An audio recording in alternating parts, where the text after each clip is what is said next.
ককা এয়া লোৱা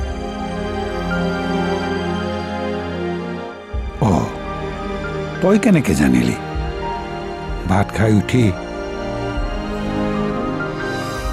মই এইটো ঔষধ খাওঁ বুলি নাৰ্ছজনীক সুধিছিলো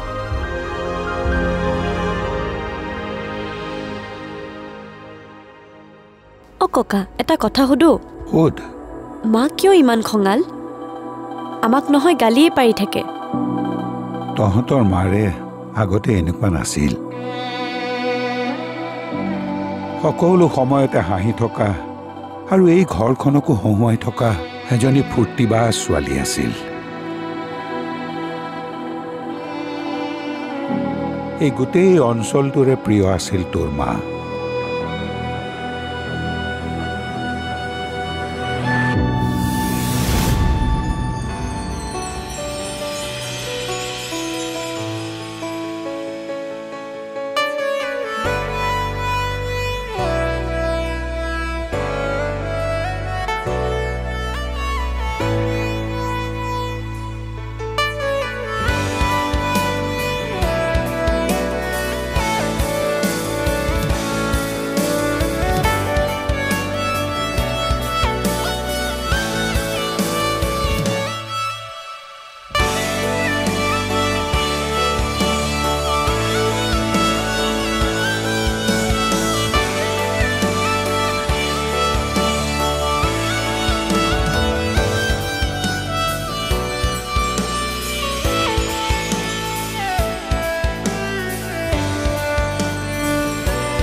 তেনেহলে মা এনেকুৱা কিয় হ'ল কোৱা ককা প্লিজ তহঁতৰ মাৰে সলনি হোৱাৰ আৰৰ মানুহটো মই আৰু তাৰ ফল মই এতিয়া ভুগি আছো ভগৱানে মই কৰা এটা এটা পাপৰ শাস্তি মোক দি আছে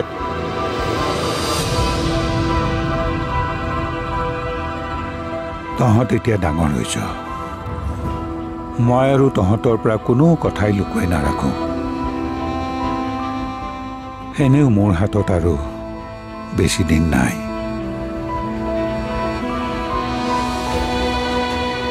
মোৰ কেঞ্চাৰ হৈছে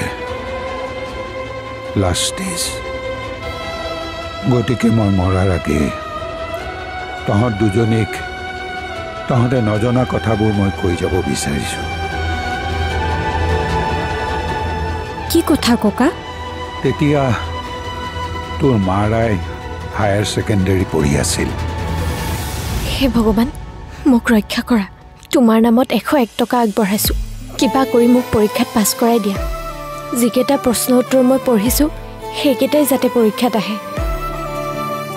তথাস্তু তোমাৰ মেথছৰ পৰীক্ষা নিশ্চয় ভাল হ'ব আৰে ভগৱানক দেখোন মই মেথছৰ পৰীক্ষা আছে বুলি কোৱাই নাছিলোঁ কেনেকৈ গম পালে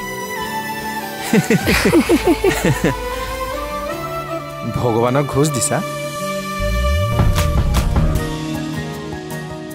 মোৰ জেঠাইৰ ল'ৰা তুমি কেনেকৈ জানিলা কাইলৈ যে মোৰ মেথছৰ পৰীক্ষা আছে কাৰণ তুমি পঢ়া কলেজখনত ময়ো পঢ়ো আৰু তুমি হলা মোৰ মাহীৰ ছোৱালীৰ বেষ্ট ফ্ৰেণ্ড ঐ ইয়াক কিয় লগত লৈ আহিছ মই অনা নাই নহয় প্ৰত্যেক সোমবাৰ দাদা মন্দিৰলৈ আহেই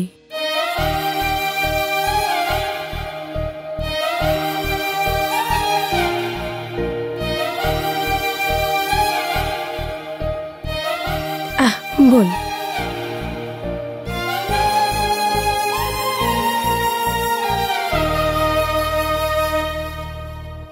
আমিহে পৰীক্ষাৰ সময়ত ভগৱানক বিচাৰো কিন্তু দাদা তেনে নহয় সৰুৰ পৰাই দেখিছো ভাল হওক বা বেয়া সময় হওক ভগৱানক সি কেতিয়াও নাপাহৰে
মই ভবাই নাছিলো জাননে গোটেইকেইটা প্ৰশ্ন মই পঢ়ি যোৱা কেইটাই আহিছে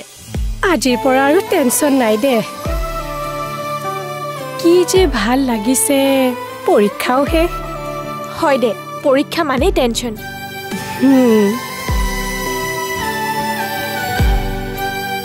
কি হল মোক কিন্তু তই গালি নাপাৰিবি গালি কিয় হয়তো এতিয়া মই যি কৰিম তাৰ পাছত তই মোক চিৰজীৱন নামাতিবও পাৰ কিন্তু মোৰ উপায় নাই হঠাতে হল কিনো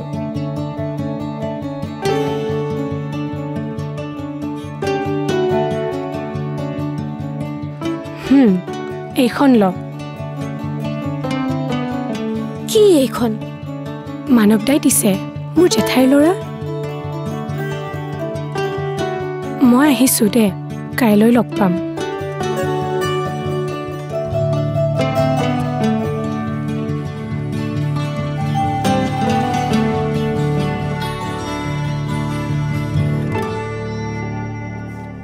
তোমাৰ সন্মুখত ক'বলৈ মোৰ সাহস হোৱা নাই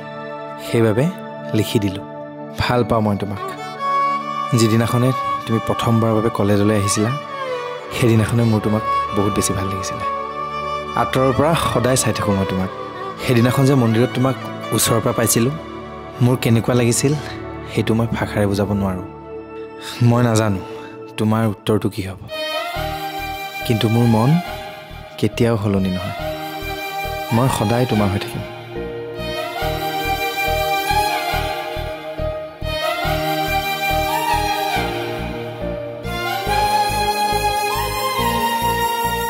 সেই যুগত মাৰ বয়ফ্ৰেণ্ড আছিল নহয় মানে আমাৰ এতিয়ালৈকে নাই যে ককাৰ আগত এইবোৰ কথা ক'বলৈ তোৰ লাজ লগা নাই ককাই দেখোন নিজেই কৈ আছে এইবোৰ কথা কোনোবাই কাবাক প্ৰপ'জ কৰি দিলে প্ৰেম হৈ নাযায় নহয় তাৰ পিছৰখিনি কম নে তহঁতি নিজৰ মাজতে কথা পাতি থাকিবি কোৱা কোৱা বাইহে ডিষ্টাৰ্ব দি থাকে তুমি কৈ যোৱা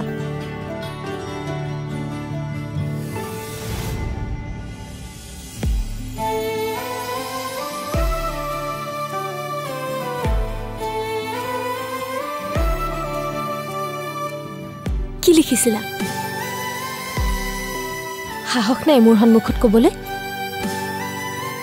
কি হ'ল লাজ লাগে লাজ মোৰহে লাগিব লাগে মইহে ছোৱালী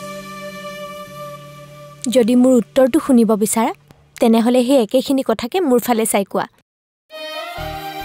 কি হ'ল কোৱা আকৌ এইক কিয় লগত লৈ আহিছা ঐ প্ৰীতি তই যাচোন ইয়াৰ পৰা ককায়ে তোলৈ লাজ কৰিছে প্ৰেম কৰিবলৈ লাজ লগা নাছিল এতিয়া লাজ কৰিব আহে দিয়া এতিয়া কোৱা কোৱা আকৌ মই কি মই মানে মই তাৰ পিছৰখিনি চিঠিখনতে লিখা আছে আকৌ এবাৰ পঢ়ি ল'বা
মই জানো মায়ে নৱে ক'ব কাহিনীটো নজনাকৈ তই কেনেকৈ ক'ব পাৰ মাক দেখিলেই গম পাই নহয় মা তেনেকুৱা নহয়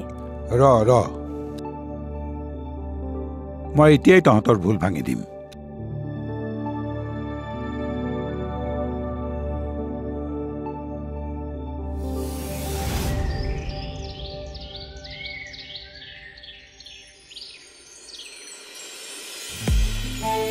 তুমি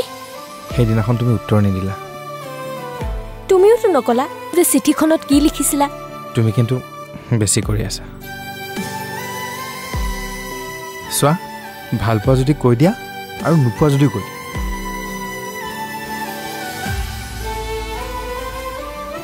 শুনিছা সেই তোমালোকৰ লগৰ যে জোনাকী কলেজৰ সেই আটাইতকৈ ধুনীয়া ছোৱালীজনী তাই কৈছে তাই হেনো মোক ভাল পায় মই কি ক'লো জানা তুমি পৃথিৱীৰ আটাইতকৈ ধুনীয়া ছোৱালীজনী হ'লেও মই তোমাক ভাল পাব নোৱাৰো মোৰ বুকুত এজনীৰে নাম লিখা আছে বৰষা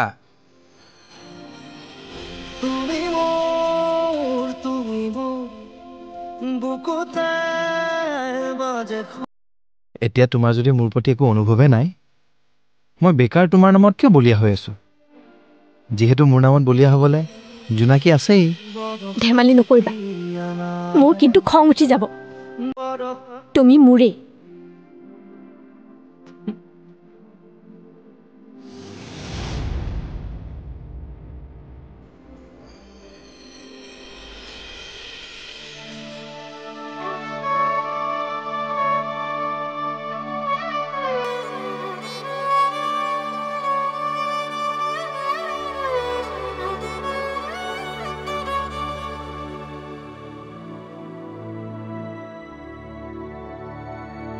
অভিমানীটো তুমি তেতিয়াও আছিলা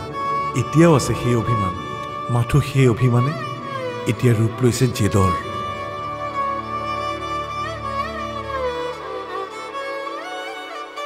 মই জানিছিলোৱে মায়ে ইয়েছ ক'ব হয় নেকি কথা সলনি কৰাত যে তই একেবাৰে এক্সপাৰ্ট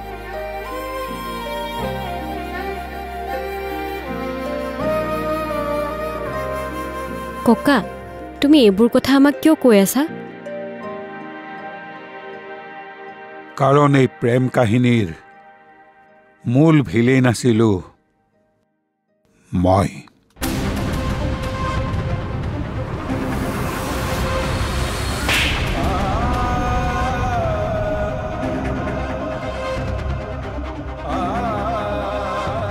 প্ৰেম কৰিবলৈ ল'ৰা বিচাৰি নাপালি তই কি ভাবিছ তাৰ নিচিনা ভিক্ষাৰী এটালৈ মই তোক বিয়া দি উলিয়াই দিম মানুহ সদায় দুখীয়া হৈ নাথাকে দেউতা মানুহ ভাল ল'ৰা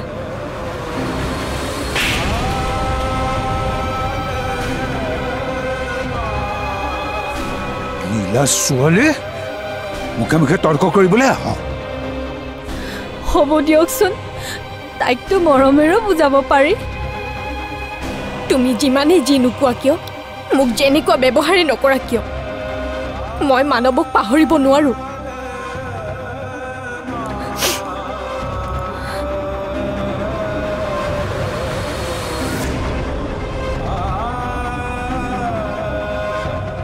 দেখিলা